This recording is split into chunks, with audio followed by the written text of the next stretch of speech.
Welcome to Purpose by Design with Dr. Pamela Henkel, a platform for people to share their stories, a place where change and healing can begin. Dr. Pamela stands on the fact that we are here on purpose, with a purpose by design, and not by default.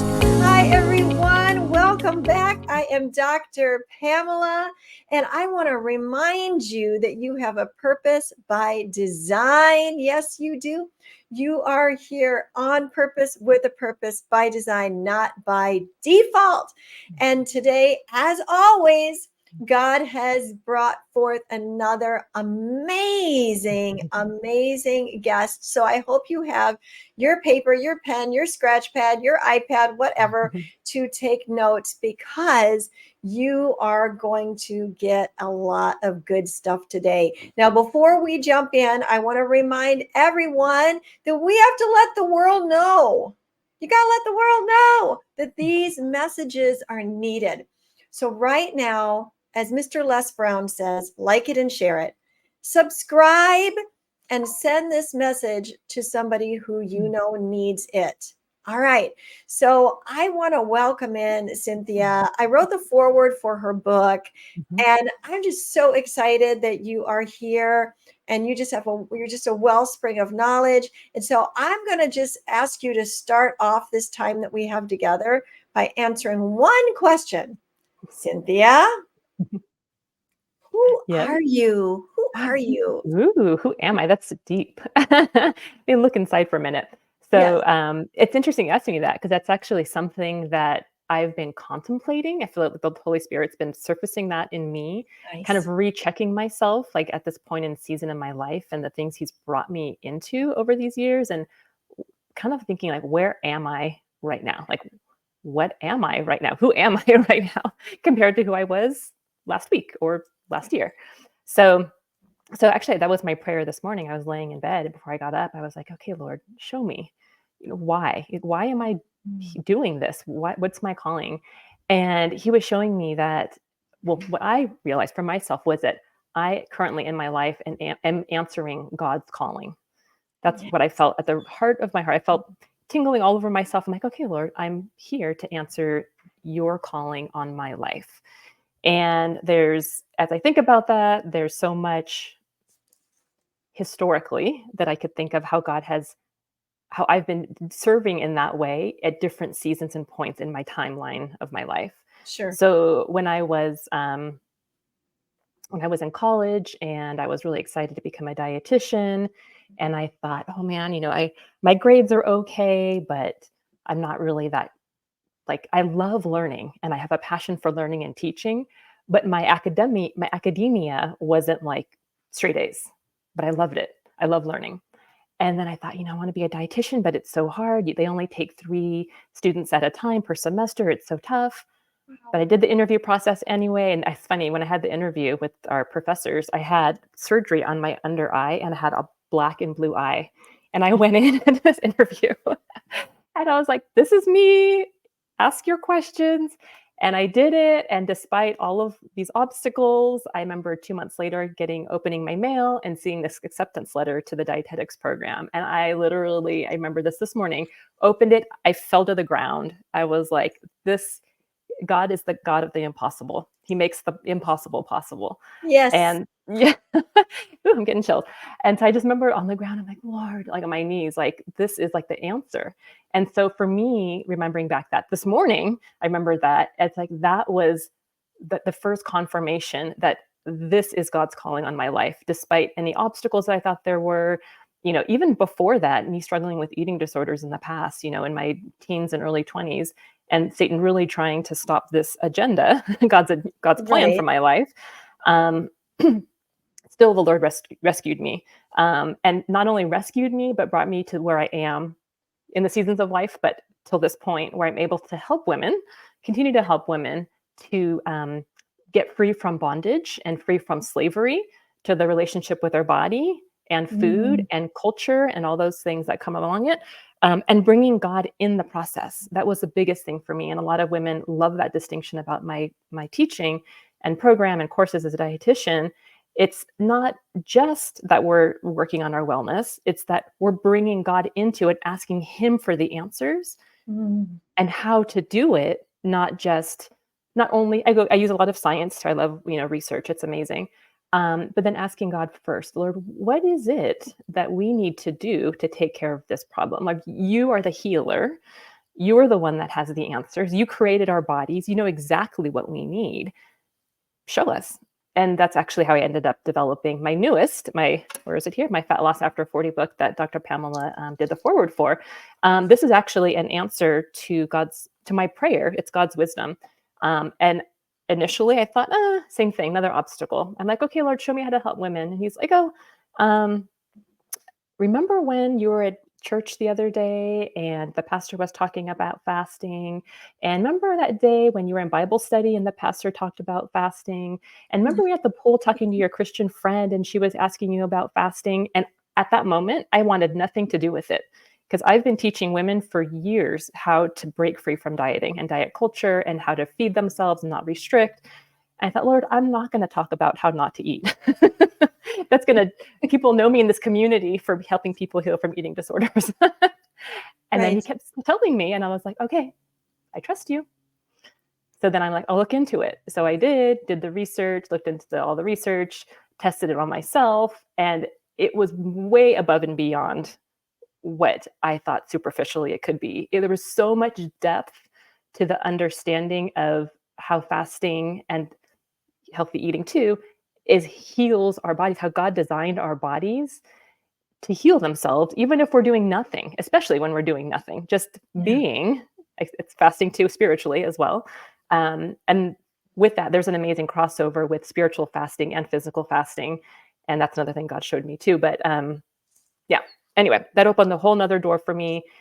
And over the years, like I said, there's been little obstacles in myself, like, God, no way. Like, no way with getting into the program. No way with having me heal from this eating disorder. And another no way was, I'm not going to be a dietitian to help people with eating disorders. I'm over that. That's so passé. I don't want to do it. But I did. And it was an amazing ministry. But even though I have all these no thank yous, I'm not going to do that, I still did it anyway. And he opened up a whole world in the season of life for me in helping women. And even though my book is entitled, Fat Loss After 40, it feels very superficial, but this is what women actually struggle with. And so when they look in the mirror or they walk by a reflective window, at a store, and they're like, oh my gosh, I can't believe I look like that, or just get out of the shower and they notice something about their body that's different. And I'm like, oh, this is horrible. And just really start to berate themselves. They just want to know how to get rid of it, how to get rid of that thing that's so bothersome. And so I put this title here for women who are feeling that way, because I felt that way. I know what it's like to just be so distraught with how your body's changing. And even though you're doing all the things for your body, you're eating healthy, you're exercising regularly, and you're noticing for yourself that nothing's changing. That's probably the most frustrating thing. True. So my answer to that is all in this book. So how to help women do it, but with grace, and allow God to work in you in the process from the inside out, emotionally, physically, looking at maybe when you have done a diet in the past or some kind of restrictive eating to lose weight, why maybe you had struggling with self-sabotage, or what was it that was getting in your way of moving forward and getting the fullness of it. So the first foundational pieces that I help women with is introspective. Look inside your heart, see what God's showing you, see what character shifts need to happen, and why. Like, why are you even doing this? Like, why does it even matter to you? Why does losing body fat matter? Is it superficial? Is God trying to get to the depths of your heart in something? And then once we do all that, then we start looking into how to eat healthfully and how to treat your body well, especially as you age, and reverse the aging process so you can, same thing, fulfill God's calling on your life. So yeah. And let me back up. So I'm a registered dietitian.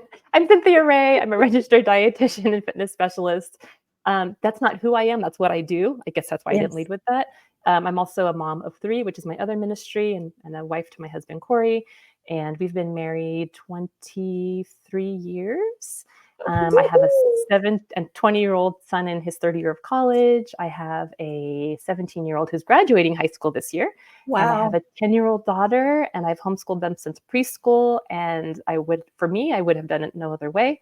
I just loved, same thing, learning with them, teaching Yeah. them and growing with them and showing them God, in the process. So, yeah, I have 2 students this year left, and then next year I have 1 student left. And then, yeah, but my students are now extending into the community and helping them more so. So Oh my gosh, that is so beautiful. Well, congratulations. thank You you. have one that's graduated and out in the world, another one that's about to. Good job, mom. Like Thank that's you. huge. And I'm a homeschool mom myself for Oh, yeah. years. Oh, So cool.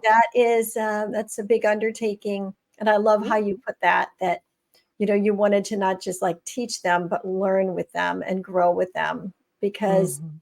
that's really what it should be, in my opinion. So I know we're not talking about homeschool, but I loved it when you shared that.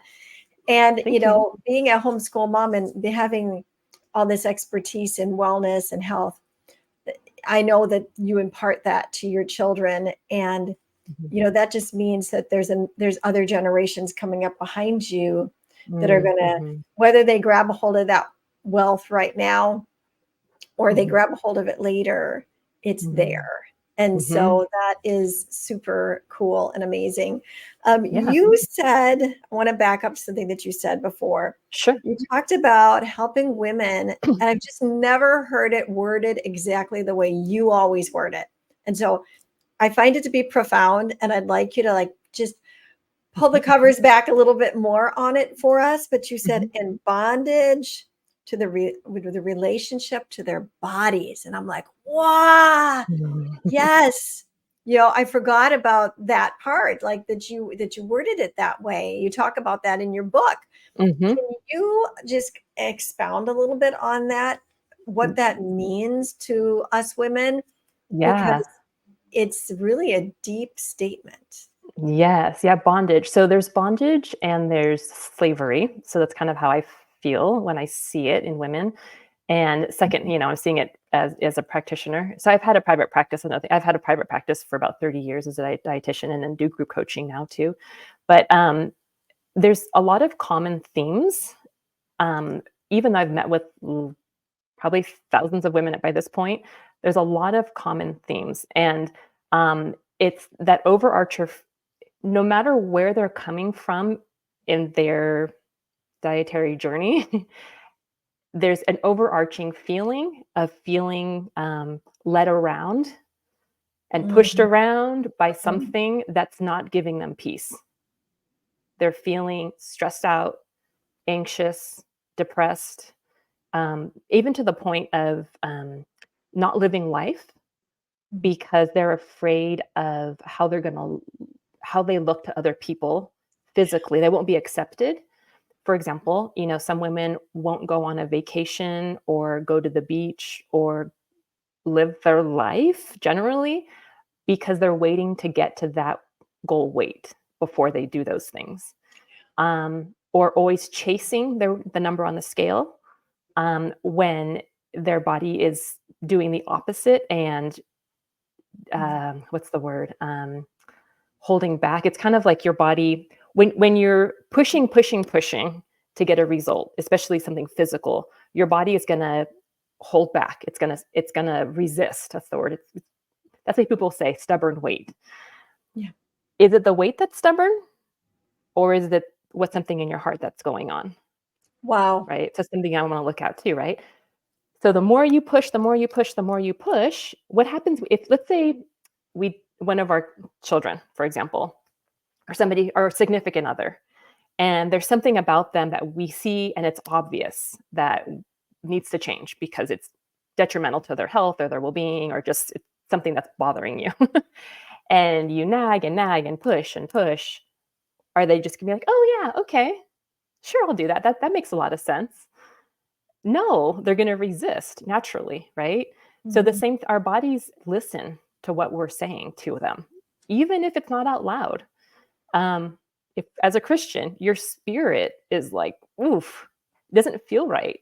And not all the women that I work with are Christians, but ultimately I bring in a lot of, Christian perspective, just from a human place. And Sure. they see it, they begin to see it. And it's just this feeling of bondage of not being able to live your life, not being able to get results that you want, actually, because you're pushing really hard against yourself. So a big part of my program, like I said at the beginning, is showing women these things.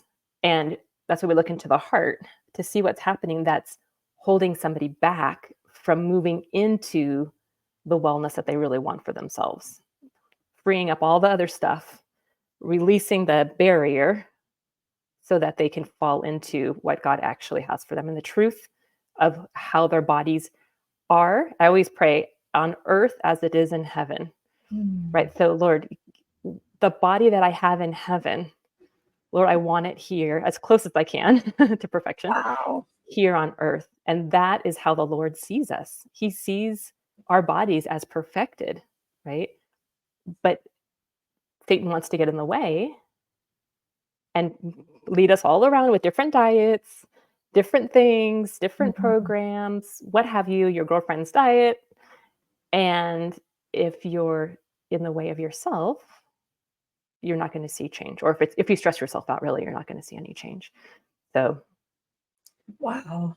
yeah. That's really so true. And I love what you just added Mhm. about on earth as it is in heaven, asking Mhm. God for that manifestation Mhm. of that heavenly frame here, but so connected to how we think about ourselves.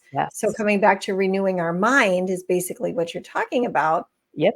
Romans Mhm. 12, renewing our mind and about how God sees us and letting go of all the formulas that have Mhm. been out there and Mhm. really going within and as a woman of faith, Mhm. lifting that up to the Lord and Yeah.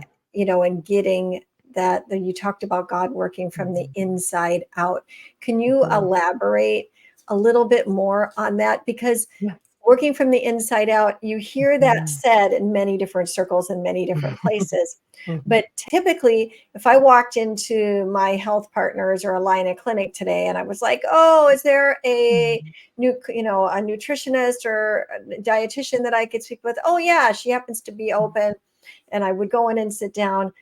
Most likely, they're Mhm. not going to say, well, let's start on the inside. Right. Mhm. They're going to start talking to me about what my food diary looks like, and I'm not saying those things aren't Yeah. important, Right. or Mhm. my health challenges are, but I had surgery a few years ago, and because of that I had to work with a dietitian for a little bit, and from the Mayo Clinic, and that Yeah. dietitian never said, let's start on the inside, Pamela, and work out. So that is really unique to what you do, and Yeah. I'd like to highlight that. Could you Yeah. share on that a little bit? Yes. So that's a really good point. Yeah. So as a dietitian in our training, that's not our training, is to start that way. We usually do like a questionnaire interview that's more of like the physical. Sure. But right, so we're more than physical beings, right? We have a soul, we have a spirit, and we have a physical being, and we also have a mind. I guess our soul is our mind, how we think. Um, and it's vitally important to address all of us. That's why it's just considered a holistic perspective, right? Your whole person. Yes. And if it's not all addressed, and if let's say you went to, I don't want to name any diet names, but anyway, let's say you're doing the same diet your best friend is doing, and she lost a lot of weight. You're like, oh man, I want to do that. Um, and then you get to, I don't know, 6 weeks, and you've lost some weight, but your friend by that point had lost 30 pounds, and you're like, how did she do that? I couldn't do that. So then you self-sabotage, forget it, I can't do it, I'm a failure, I can't, Mhm. that's not my thing. um, that's because that happens is why we have to look inside first.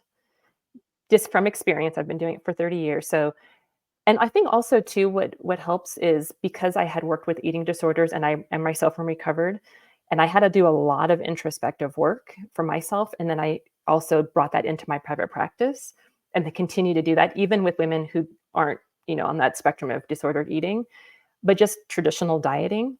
It's still important because we're still soul, body, spirit, Yeah. and our intellect. So, yeah, again, if we didn't have that, it wouldn't work. The other thing too is I help my clients start out with their why, like I talked about earlier. Like, why is this even important to you? Why do you even care? Like, but beyond that, what's what's the depth of why you're doing what you're doing? Not just I want to lose weight so I can go to the Bahamas this summer or whatever this winter. But beyond, no, it's like that's nice, Sure. but long term, like what's the long term? And when we really dive deep and unpeel that, we call it my wellness onion. We unpeel the wellness onion and get to the core. For Christian women in my group, many of them realize, Lord, this is for your glory. Like this, Wow. I am the temple of the Holy Spirit. Yes. There's no longer the tabernacle. There's no longer Solomon's temple, which was Right. beautifully ornate. Like how detailed Yes. and amazing was that, right? That's And right. all the best of the best of everything was in that temple, and they protected it, right? And because that's where the Holy Spirit resided. But we are that now. And how much more of a responsibility or desire should we have to be that temple, right? And to be outwardly beautiful. That's okay. And a lot of times women say, oh, I don't want to, I don't want to talk about me being beautiful. I don't want to, look too pretty or too made up or whatever. But it's really a reflection of God in us. It's like dressing yourself as well as you can. It's just but it's not even that. It's feeling good in your skin. Like no matter how that relates to each individual person. Everybody has their style and their preference, and that's fine. But it's just exuding, the God in you on the outside. And a lot of my women, it's cute because at the end of our program, we do before and afters, and most of them are glowing, like truly glowing. I'm like, wow. Oh. I'm like, this is the inside out. It's like superficial is one thing, but you don't get that same glow and sense of like freedom and joy and contentment. And yeah, because we cover all layers, right? Body, Right. spirit, soul. Did I answer your question? Yeah, you Was I did. going there? Okay. No, you did. It was Okay. beautiful. And, I'm thinking about how you recovered Yeah. from an eating disorder. Mhm. And I know that that was a big part of launching you because you said, today you were even talking to the Lord about why. And he was showing you why. Like you went through all of this. And it wasn't him putting you through all of this, but he was going to utilize all of this for your why, right? And because the why is your calling. Right. But I'm wondering if because you went through all of this, if that's part of the reason why you care so much more beyond the intake form and what you're eating or what you're not eating. If part of your whole way of viewing a person as a three-part being and getting to the roots of things is because you have walked through it, And so I wanted to pose that question to you and say, has that made a difference, do you think, the lens of life that you look through when it comes to helping others with women with their body image issues or their dietary issues or whatever you want to call it? Yeah. So I have a lot of thoughts rolling in my mind right now. Sure. So say that one more time because I was going to share a couple different things. But so say that one more time. So Do you feel that because you have gone through all of this, right? Yeah. Has that changed the lens that you see the whole idea of being a dietitian, a nutritionist, that you actually see women as far as being that spirit, soul, body, that you're looking within them, not just to what they're, not just charting what they're doing. You know what I mean? Yeah. Like, Yeah. Right. have Yeah. you, because of what you've gone through, do you have a little different vantage point? Yeah, I believe so. I think yes, for sure. And I really believe, that's like you said, that's God used my past struggle Yeah. for, this testimony. But yes, I have worked with, this is kind of interesting. So when I was first in private practice, I was passionate about helping women recover because I had just gained full healing through Christ. And many women who I've worked with just keep circling back and back for recovery, right? They get better and then they go out and then they come back Yeah. because they don't have the healing, God's Mhm. healing, Christ's healing. Right. Um, and that's why I like to incorporate all parts of us and bring God into it because so I used to work when I was working with eating disorders. I used to work with a treatment program in a group with therapists and doctors and all this amazing, amazing people. But it wasn't a Christian program, which was fine. But I was able to bring that, just one-on-one with my clients at their level, bring that in there. And then we would go visit different treatment centers just to say hi and get to know everybody and stuff in our area.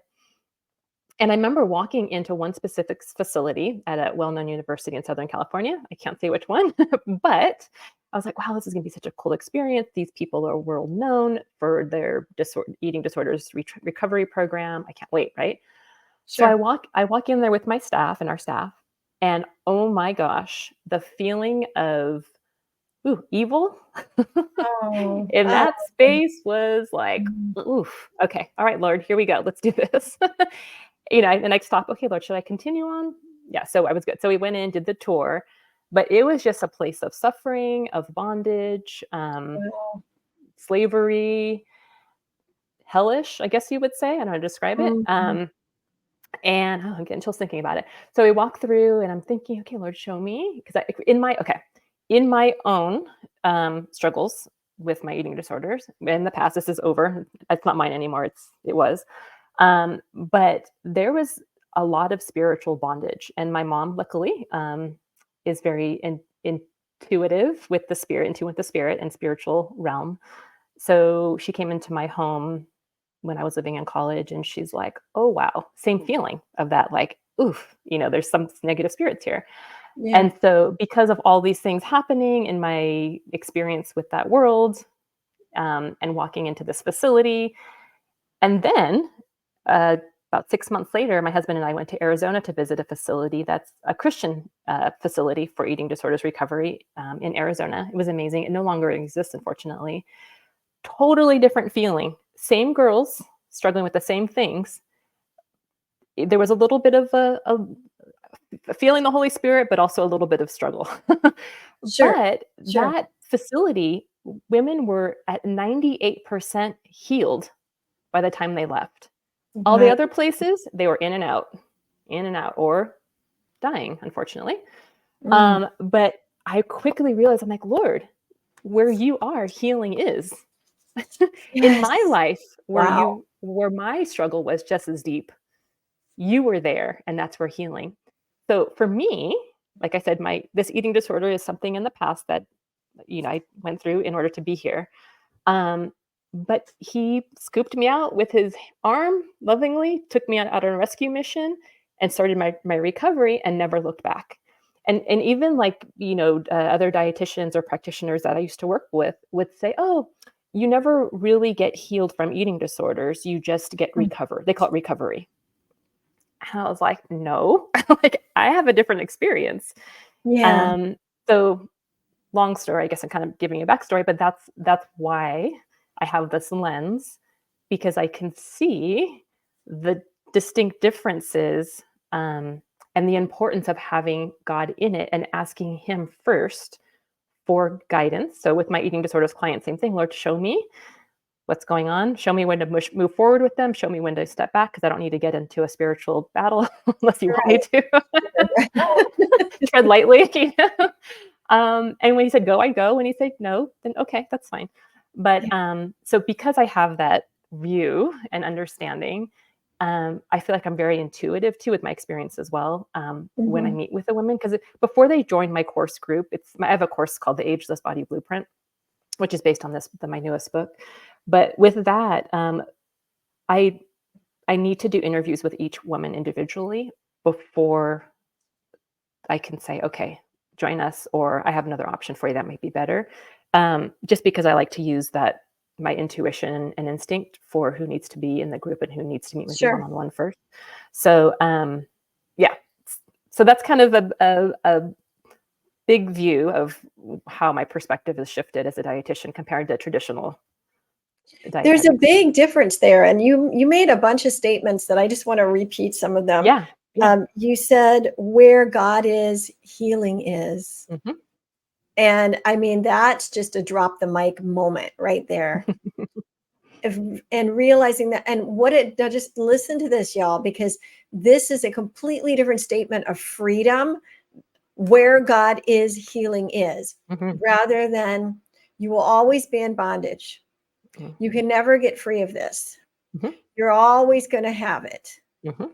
Now, where do you want to be having your thoughts rolling around? I'm asking that to all you that are listening and watching. I know where I want mine to be. I'm not saying that we don't have to be mindful. I'm not saying that we don't have to be careful, that you can't just throw all caution to the wind and be like, I can eat Twinkies all day long. Okay. That's not giving glory. That's not right. Mm-hmm. Exactly. Not going to give God the glory. But there is this vast difference in thinking of you're never going to be cured. You're never going to be able to. Never is a long time.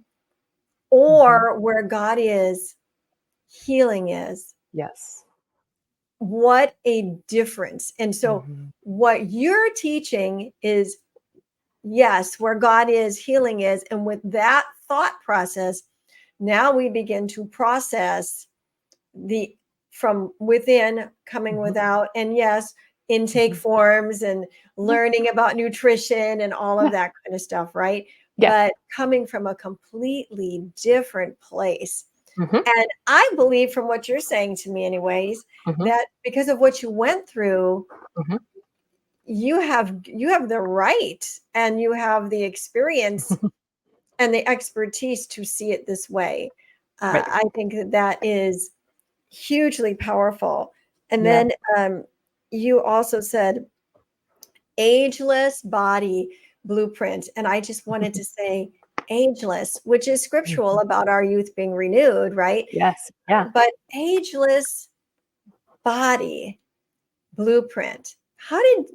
Where did you get that name? Like, I'm thinking that every woman listening right now is like, sign me up. I want to be part of the ageless body blueprint.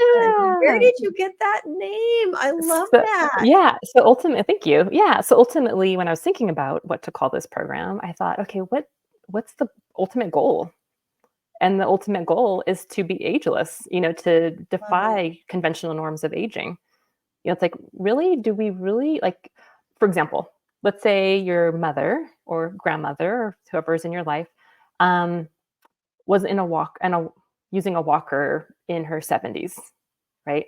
Or maybe your mother had passed away in her early 70s or even late 60s. That's kind of young. But a lot of times that's our example of how we're supposed to live, because that's the normal, right? It creates the normal. Or my parents and their friends just complain about their ailments all day long. They get together and they talk about their ailments and they speak death into their life. True. It's true. But then on the other end, you see elderly women out at the pickleball court killing it like they're in their 30s. Yes. My son plays pickleball, so I see this. I love it. When we go to Florida in the winter, I love it because I see these women going for bike rides, like I don't care what age. They're on this bike doing their thing, excited about life, have a zest for life, are hopeful for every day. They get excited, looking forward to something. They're just going. And then I see these people in the blue zones, these centenarians that are living at 100 plus. Amazing. But not just getting by, but having an amazing quality of life. And I'm like, why not? Why not have that? Like, if you want to, have longevity for your grandkids, for your kids, for your great grandkids and beyond, and you want to travel and experience life, and you want to wake up in the morning and be excited for the day, and you want to be able to fulfill God's calling in your life without having any hindrance, why not? So that's how I see ageless beauty. And just to feel beautiful, and to feel so beautiful that you love going out to talk to people, that you love going on vacation and you don't really think about, oh, I can't wear a bathing suit, or you just accommodate whatever. If you need to wear a wrap, or don't wear a bathing suit, just go out to the pool and talk to people. So Yes. just feeling, yeah, vibrant and alive. And I feel that's what God, that's on earth as it is in heaven, right? My body, I want it. Why not? Why not claim that? And you can. Right. That's the thing and you can. It's completely possible. It just takes some education, which is what I provide, on how to do it over 40 and how to live that life of longevity with that vision in mind. Like, how do you envision yourself 40, 50, 60, 70, 80, 90, beyond, Mhm. if you want? And Absolutely. what does it take to do that? And it's completely, of course, God has his timing on our timeline, but why not give God the glory and be your best in the meantime? I love that. Oh my gosh, So, that's so cool. yeah. Can I ask you a question that's not a question on the question sheet? Sure. So, women over 40, Mhm. premenopausal, Mhm. coming up to menopause, Yep. postmenopausal, Yep. a lot of body Mhm. changes, Yes. hormonal changes, Yeah. a lot of different educations out there, from take HRT to don't take it I know. to use this rub. Recently, my personal doctor is not a traditional HRT person. Mhm. Um, so actually wrote a prescription for me for a rub Mhm. that wasn't covered by insurance, $435. And I'm like, oh, so um, I didn't get it. Yeah. But I'm like, these are things that all of us women Mhm. are dealing with. And then we're just having whether it is a hot flash that you're dealing with Yeah. or extra body, I call it a body shift. The weight that used to It be is. here is now here, Yes. things of that nature. Are these things that you're addressing in your book Mhm. Mhm. and in your ageless blueprint? Because to Yeah. me, and I'm sure to many women watching, they're probably all just like on the edge of the chair. Are you going to be able to help me Mm. with this stuff? Because these are things that we all deal with. I had some woman tell me who was having a lot of hair thinning, Yeah. and she was told by her doctor, yeah, that's because you're postmenopausal. Mm. And that was like the answer. And I'm like, what? So Mm. so you just gonna get brittle bones, you're gonna shrink, you're gonna get fat. And I mean, I'm not trying to be harsh, No, okay? it's true. No, You're you're gonna exactly correct. your Yeah. and your hair is gonna fall out. And oh, by the way, you don't have estrogen anymore, so you're wrinkled. I Yep. mean, I'm like, just put a wart on the end of my nose, okay? So really, this is what I have to look forward to. I felt Yeah. so bad for this woman. She was like crying because she has a lot of hair issues. Okay. Yeah. So, Yeah. anyways, Mhm. I know there's a market out there for Mhm. women.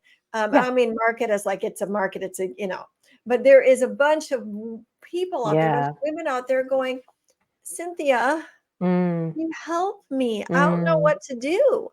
So Mhm. is this an area that Mhm. your expertise takes you into? Can you help me? And I'm not just meaning me, but all of us women out there, 40, Right. especially those that are, I mean, if you can catch it when you're premenopausal and you can Right. start getting ready, Right. Yahoo, go for it. But Yes. I was thrown into menopause. My doctor Mhm. said I probably wouldn't have hit menopause for another 10, 20 years. Okay. Seriously, maybe close to 60 Okay. um, at the time. But um, I was thrown into it a few years ago, and I'm 55 now. Mhm. And I was thrown into it. They said, literally, I could have been 60, 65 before Mm. I naturally went there with where my hormone levels were.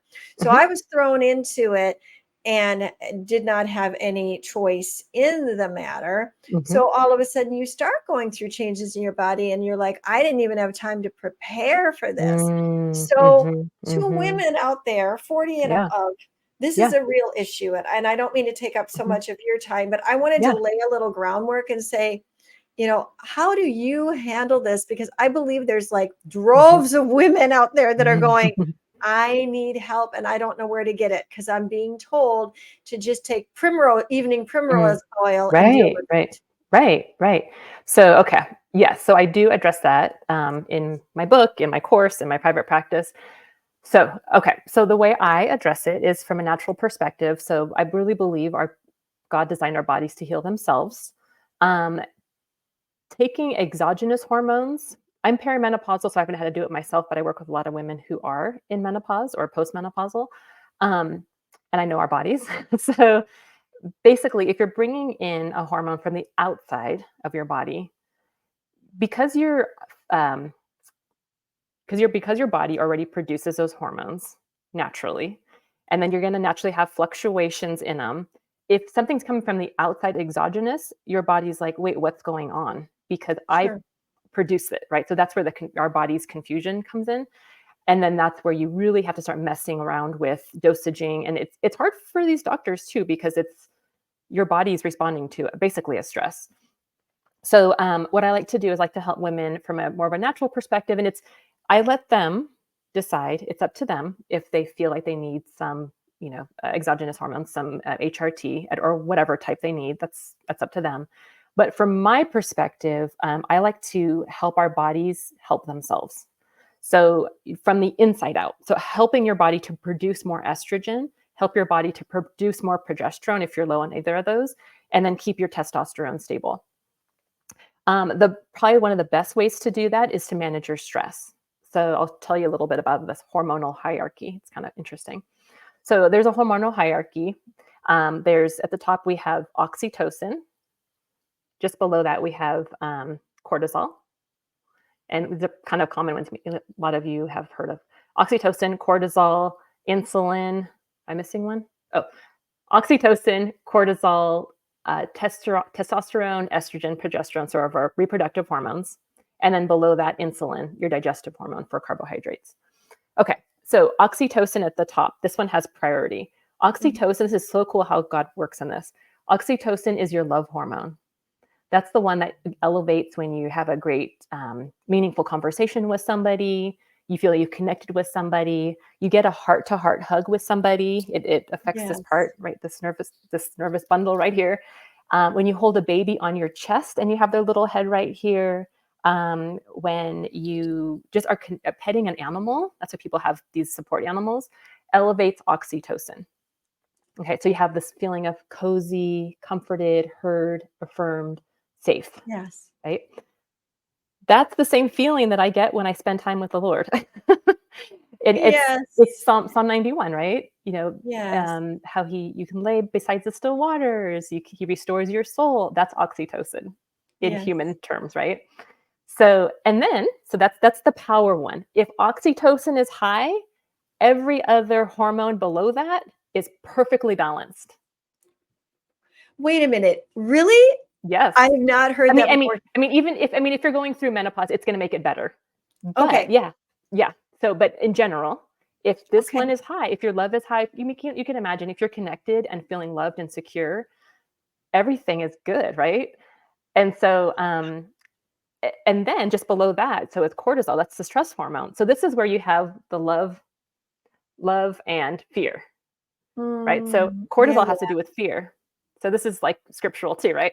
So it has to do with fear. And when your fear is high or anxiety is high or your worry is high, that means you're not living in love, right? Wow. So I have this book I'm reading right now, Giving Up Worry for Lent. It's been monumental for me. But anyway, and I'm learning in here too that worry and fear are different things. Fear has to do with punishment, right? So that's what fear is a feeling. Worry is taking action on your fear. Yes. The worrying is what elevates cortisol, taking action on fear. Okay. So when cortisol's up, everything else below that gets thrown off to the point of going into early menopause, because that whole metabolic thing happens where when cortisol gets metabolized by your liver. And if your liver is caught up with metabolizing cortisol all the time, your estrogen and progesterone also need to be metabolized in your liver. But if it's so busy with cortisol all the time, your, I think it's estrogen. Yeah, estrogen, sorry. Just has to keep circulating around until it stresses out. And then it can actually be metabolized normally and have normal hormonal levels. So a lot of women, unfortunately, in this generation are going into early menopause and not realizing it's abnormal because of stress. So there's a book out, it's called the Rushing Women Syndrome. And it's a great book. And she talks all about it. It's like, because we're busy, we're throwing off our hormones. So, but that's one thing. Okay. So then if cortisol is high, everything else gets thrown off. But if oxytocin is high and you're spending time with the Lord in the morning and you're getting filled and you're depending on him and you're living in him and you're hearing from him, everything is good.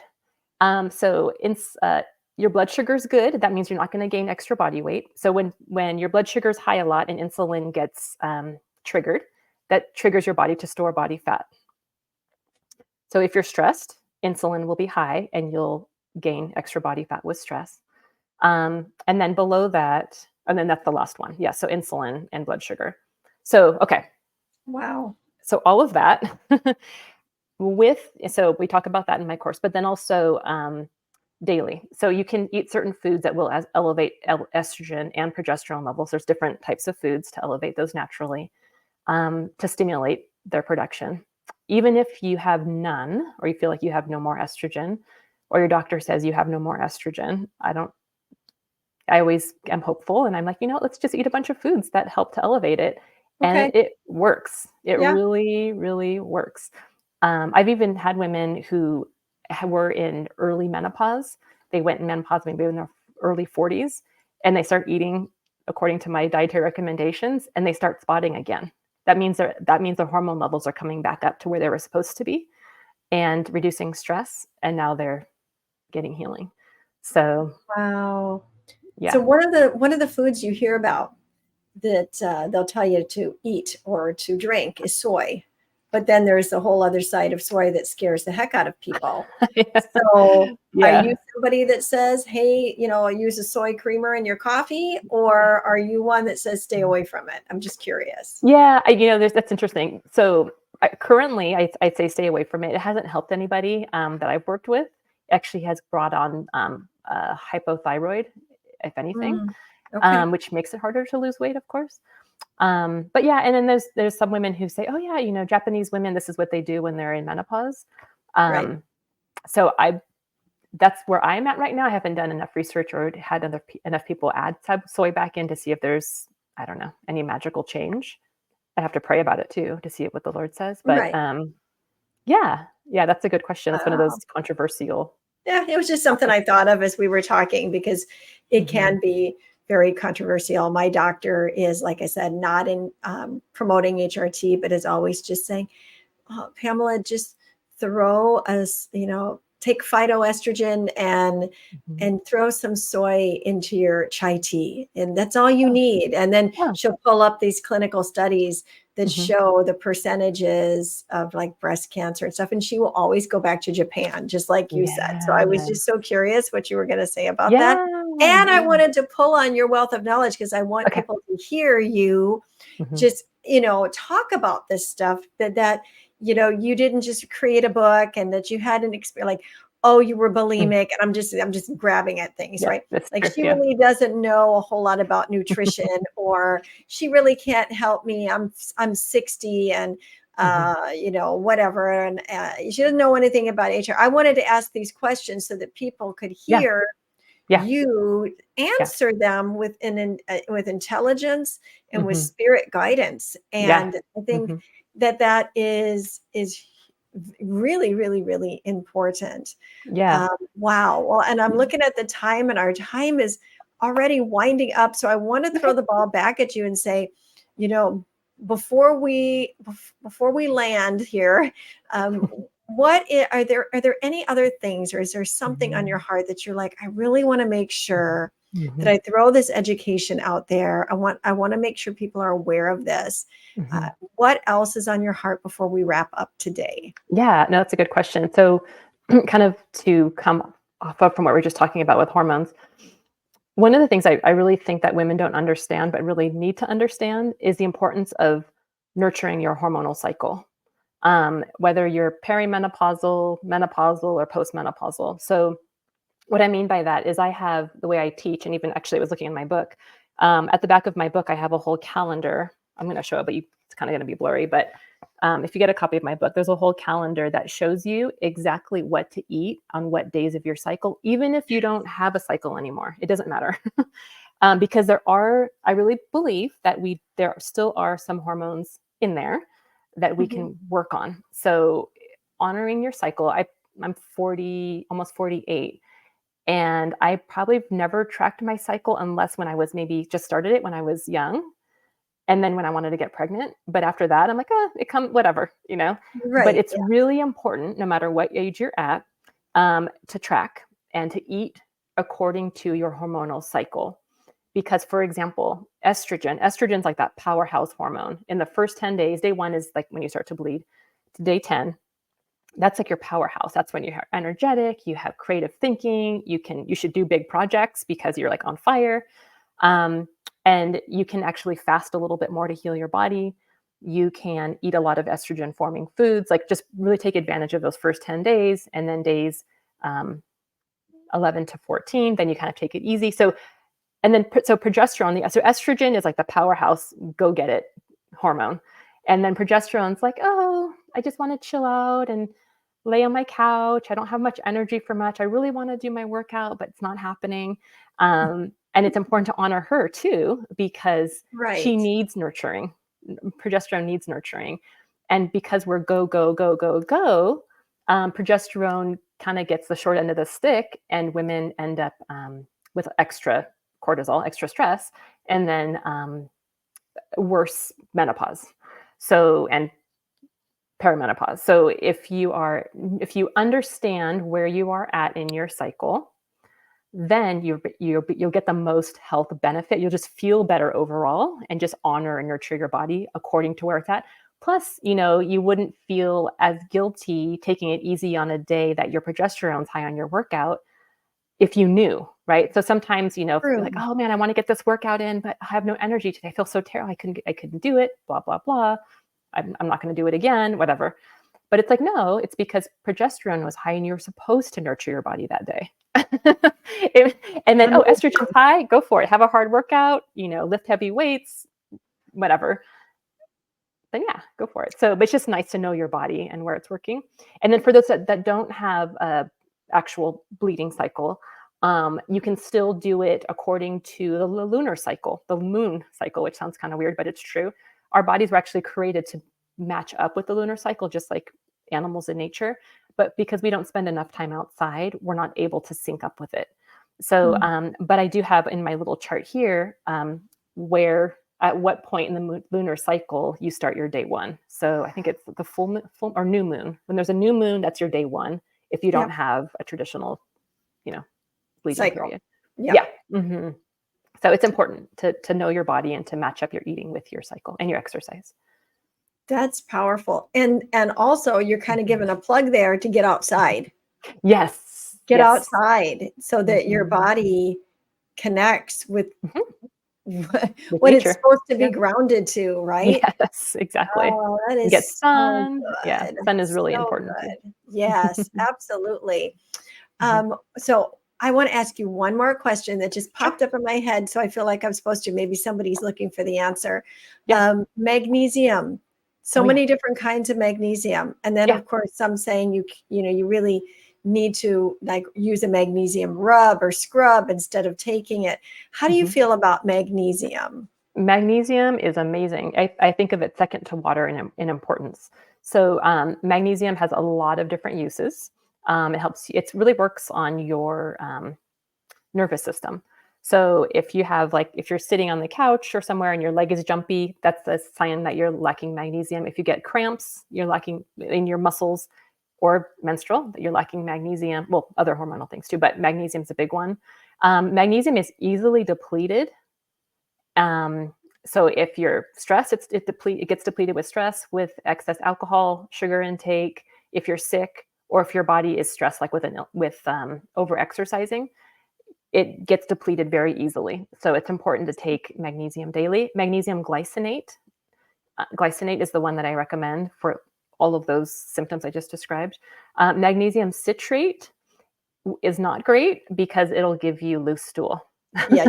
Pretty quickly. Yes. And then you can also do, I think, calcium magnesium combo, which is fine too. But yeah, I'm a big proponent. I take magnesium once or twice a day, depending on what I'm feeling. The last 10 days of your cycle, magnesium is super important. That's why women lacking magnesium causes sugar cravings. My other book, The 21-Day Sugar Detox, talks all about that. But magnesium is really big. If you have sugar cravings, it's most likely because you're lacking magnesium and other things too. But that's a big one. No, that's powerful. I'm so glad that I asked you that. That just kind of, I just felt like that was the leading of the Lord. Ask her about magnesium. I got something out of that. So I appreciate that. And I'm sure that there's other people hearing that right now going, oh, sugar cravings. Like that was new for me. I take magnesium, but I never knew like that if I'm in a part of the month where I'm like experiencing more sugar cravings, I might want to double up on, or take some more magnesium. That's really like awesome. dark chocolate and chocolate high in magnesium. That's why women tend to crave chocolate at that time. I love that. I love dark chocolate. That's a good source of magnesium too. Yeah. It is probably not a whole box of it, but the good stuff, the good pure 85% or more chocolate. Yes. Exactly. Oh my gosh. Well, this has been amazing. Cynthia, how do people follow you, reach out to you, connect with you? Yeah. So the best way, most things that I offer, actually everything really, is on my website. It's cynthiaray.com. Super simple, CYNTHIARAY.com. And you'll find my books there. You'll find my courses there. You can even meet with me one-on-one for nutrition counseling sessions via Zoom. So I'm doing all those things. I don't know if you want me to show you, but I have this beautiful book that I contributed to. Yes, and then, did. And then I also have my other one that came before my newest one. This is the 21-Day Sugar Detox. It's a devotional style book. So you'd go day by day for 21 days, spend time with the Lord, introspective. There's journaling in here. And there's a meal plan and exactly how to do this. And then it also has a journal real quick. So this is an old cover copy, but it also has a journal where you can chart everything that you're doing, journal everything that you're feeling with that. And and hopefully this new one will have this new one will have a cookbook coming out soon too. That goes. Oh my gosh, how fun is that? Yeah. And by the way, the recipes in all of these books, I'm not just saying this, people agree with me all the time, but the recipes are so good and easy. I keep them in my daily rotation. So, yeah. Oh my gosh. I'm so excited for all of this. Well, when your cookbook's ready to come out, we want you to come back again. Okay. Yeah. All right. Well, thank you so much, Cynthia. Thank you so much. And everything that Cynthia just shared about how to reach her is in the description. So you just need to read the description and everything's there for her website. Thank you again so much, Cynthia, for being with us. You took us to school today, learned a lot. Thank you so much. So also in the description is the free meal plan that Cynthia has for you. I'm excited about that. And thank you for gifting us with that. Cynthia, what a blessing you are. I want to say thank you to all of you as well for showing up again. Because if you don't show up, there's no reason for us to be here. So thank you to Cynthia. Thank you to all of you listeners, viewers, all of my purpose peeps out there that come back week after week. Remember again to like it and share it. Let's take Cynthia's message around the world, make it viral, send it to somebody. You can text it, you can message it, you can post it on Facebook or whatever, you can email it. There's so many ways to get the message out there. And remember, you're here on purpose with a purpose by design, not by default. So go out there and be the salt and the light everywhere you go. See you next time. Thank you for joining us for Purpose by Design with Dr. Pamela Henkel. You can learn more about Dr. Pamela and her world at purposewithpamela.com. See you next time on Purpose by Design.